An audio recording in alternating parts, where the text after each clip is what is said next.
जय माता दी, जय महाकाल। मैं राजगुरु जी महाविद्या आश्रम में आज एक बार फिर आप सभी का स्वागत करता हूं। आज हम बात करेंगे महालक्ष्मी योगिनी साधना के विषय में, उनके बारे में।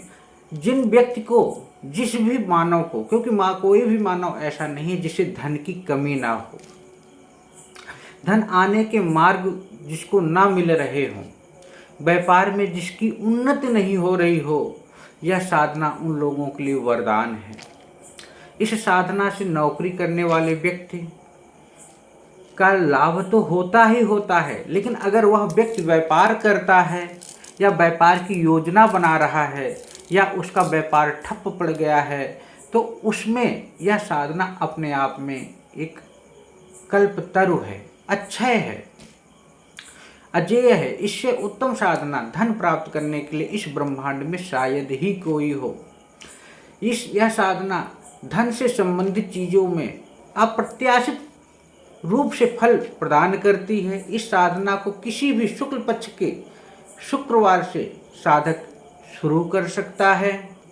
इस साधना को साधक किसी भी शुक्रवार 9 बजे रात्रि या 9:30 बजे रात्रि से 11 बजे रात्रि के बीच में शुरू करना होता है। इस साधना में जो सामग्री है, जिसमें महालक्ष्मी योगिनी यंत्र, असली स्फटिक की माला, लाल और सफ़ेद चंदन, गुलाब के इत्र, गुलाब का फूल, पंचमेवा, अनार, महालक्ष्मी जी की फोटो और अगर मिल सके तो गुलाब की खुशबू वाली अगरबत्ती, हो सके तो अगरबत्ती की जगह मैं तो यही कहूँगा कि धूप बत्ती का प्रयोग किया जाए तो ज़्यादा अच्छा है। क्योंकि महालक्ष्मी योगिनी की साधना है तो आसन भी लाल होगा और साधक जो वस्त्र धारण करेगा वो भी लाल होगा और जिस चौकी पे यंत्र की स्थापना की जाएगी वो भी लाल रंग की ही होगी। साथ ही साथ साधक मीठा पान जरूर, मीठा भी अगर लाल हो तो अति उत्तम है, पहले से ही इंतजाम करके रख ले। अगर घर में नैवेद्य के लिए खीर बना ली जाए तो यह बाजार से जो आप मीठा लेके आएंगे उससे उत्तम है। इसके साथ ही साथ इनकी यंत्र, माला, गुटिका जो पारद की है वो प्राण प्रतिष्ठित मंत्र सिद्ध चैतन्य संकल्पित सिद्ध किसी आसपास योग्य साधक से करा के जरूर प्राप्त कर लेनी चाहिए। बिना उसके साधना अधूरी हो जाती है और साधना का और रिजल्ट नहीं मिलता जो साधक को मिलना चाहिए। उस सबसे पहले इस साधना में किसी भी शुक्रवार के दिन मैंने बताया कि 9:30 के आसपास साधक स्नान करके लाल आसन पर बैठ जाए, सामने चौकी पर लाल वस्त्र बिछा के या पीला कपड़ा बिछा के, लाल पीला दोनों चल जाएगा क्योंकि पीला शुभ माना गया है। उस पर महालक्ष्मी की जो फोटो मैंने कही वो महालक्ष्मी योगिनी यंत्र की स्थापना करे और कलश की स्थापना कर सके तो अति उत्तम है। नहीं कर सकता है तो गणेश जी की मूर्ति वहाँ जरूर स्थापित होनी चाहिए, क्योंकि लक्ष्मी की साधना में गणेश और लक्ष्मी दोनों का साथ होना बहुत शुभ और जरूरी माना गया है। इतना हो जाने के बाद साधक को सबसे पहले स्वयं को पवित्रीकरण करना चाहिए। ओम अपवित्रः मंत्र का जाप जानता है तो ठीक है, नहीं तो अपने ऊपर गंगा जल छिड़क लेना चाहिए।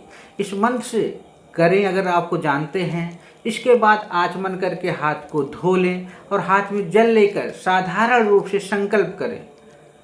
क्योंकि देखो, इस साधना को गृहस्थ भी, सन्यासी भी, स्टूडेंट भी, हाउसवाइफ भी, जो भी हर मानव इस प्रयोग को कर सकते हैं। सरल है, सुगम है और मैंने इसका इतना अद्भुत रिजल्ट देखा है कि इस साधना को संपन्न करने वाले साधक के पास कभी भी धन की कमी होती ही नहीं है। इतना कर लेने के बाद हाथ में जल लेने को संकल्प ले, अपने माता पिता, शहर का नाम, गोत्र मालूम है गोत्र बोल कर संकल्प ले कि मैं महालक्ष्मी योगिनी की साधना कर रहा हूँ। आप मेरी इच्छा, जो भी इच्छा है उसको बोलकर उसको पूरी करें और कोई गलती हो तो उसके लिए हमें क्षमा प्रदान करें। इतना हो जाने के बाद कि ये कहें कि मैं 21 माला महालक्ष्मी योगिनी का प्रतिदिन करूँगा। साधना का समय 11 दिन होना चाहिए या आप बढ़ा सकते हो तो बढ़ा लीजिए, लेकिन मिनिमम 11 दिन होना चाहिए। और इस तरह से संकल्प लेकर देवी के बाईं तरफ जल छोड़ दें। इसके बाद साधारण रूप से देवी जी का कलश अगर कर सकते हैं तो करें, नहीं तो गणेश जी आदि जो भी देवता हैं, भैरव हैं या उनके शंकर हैं, विष्णु हैं, इष्ट हैं, आपके पितृ हैं या कुल देवी कुल देवता हैं, उनका आवाहन पूजन करें।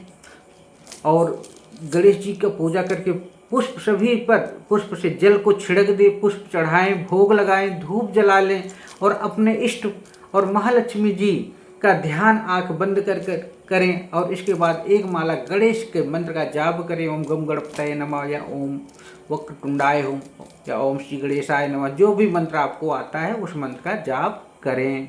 अगर आपके गुरु हैं तो गुरु मंत्र का जाप करें। गुरु मंत्र मिला नहीं मिला है तो एक माला गुरु मंत्र का ओम गुरुभ्ये नमः, ओम गुरुवे नमः, ओम गुरुवे नमः करके एक माला ओम नमः शिवाय, ओम नमः शिवाय और एक माला उनके भैरव का माला जाप करके, जो भी भैरव का जाप करना चाहें आप कर लीजिए। ओम भैरवाय नमः, ओम ब्रह्मकाल भैरवाय नमः, जो भी आप करना चाहें कोई दिक्कत नहीं, उसमें कोई बंधन नहीं है।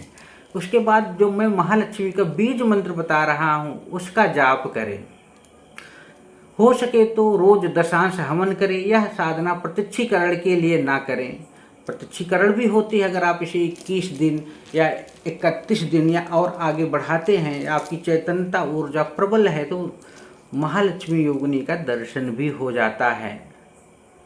लेकिन सबसे बड़ी इच्छा आपकी जो है कि मुझे धन प्रदान करें, मेरा मान सम्मान बढ़ाएं, ईश्वर कीर्ति का उत्थान करें, व्यापार बिजनेस जो बंद पड़ा है उसे खोलें और जो चल रहा है उसमें दिन दूनी रात चौगुनी बढ़ोतरी करें माँ।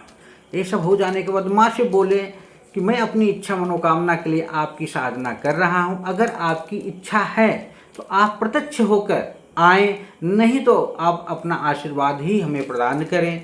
ज़्यादा समय ना होने के कारण मैं यही कहूँगा कि जब लास्ट साधना में हो प्रतिदिन क्षमा याचना कर लें। कुछ भूल तो हर मानव से होती है तो क्षमा याचना करके जो भी प्रश्न है उसे बार बार दोहराते रहें। मंत्र भी इनका बहुत छोटा सरल सुगम है।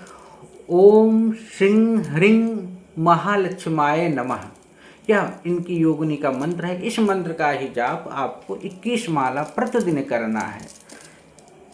मैंने देखा है, मैंने बहुत से साधकों को इस साधना को संपन्न कराया है, जिससे कि उनके जीवन में धन से संबंधित समस्याएं जितनी भी थी, कर्ज से थी या कहीं धन फंसा हुआ था या व्यापार बंधन हो गया था या चल ही नहीं रहा था, रोजगार से संबंधित, तो सभी समस्याएं दूर हुई हैं।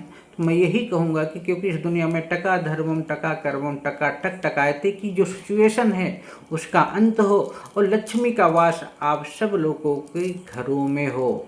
तो यह साधना सुगम है, सरल है। यंत्रमाला गुटिका किसी योग्य गुरु जी से प्राप्त करके इस साधना को संपन्न करें। कोई दिक्कत हो तो हमसे हमारे महाविद्या आश्रम से संपर्क करें। साधनाओं में कोई डर भय नहीं लगता है। साधनामय बने, आगे बढ़ें और हमारे महाविद्या आश्रम चैनल को इसी तरह लाइक शेयर सब्सक्राइब करते रहें। जय माता दी, जय महाकाल।